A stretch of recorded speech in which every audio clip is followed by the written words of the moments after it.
Mga nagtatanong kung ano po yung detachable. So ito po yung detachable natin na 4x4x8 feet po ito. Adjustable po to. Pwede po tayong gumawa dito ng 4 feet, 5 feet, 6 feet at saka 7 feet. So ibig sabihin mababaklas siya. Ayan, oh.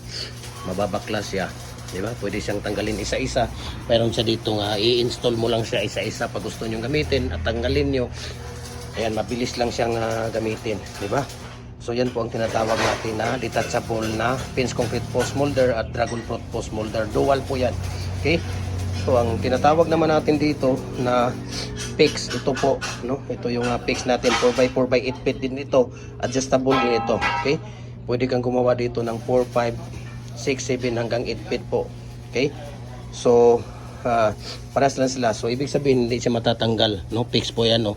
PIX po yan. So ano pang hinihintay ninyo? We can ship nationwide, Luzon, Visayas, Mindanao, deliver tayo, no? At follow na rin po kayo sa ating mga Facebook page natin para sa mga ratio, mixing, paano natin ginagawa ang actual na paggawa natin ng mga concrete products natin. Gym Hardware, Kukulamber Concrete Products, Palulang Brands, Gym Hardware, Kukulamber Concrete Products, Kanituan Brands, Triple A&F Kukulamber, ating personal Facebook account, Felix Tan Pagikan Jr., ang ating Instagram, Felix_Pagikan 2000, saka sa ating YouTube, Gym Hardware, Kukulamber Concrete Products. Ayan, para po updated kayo at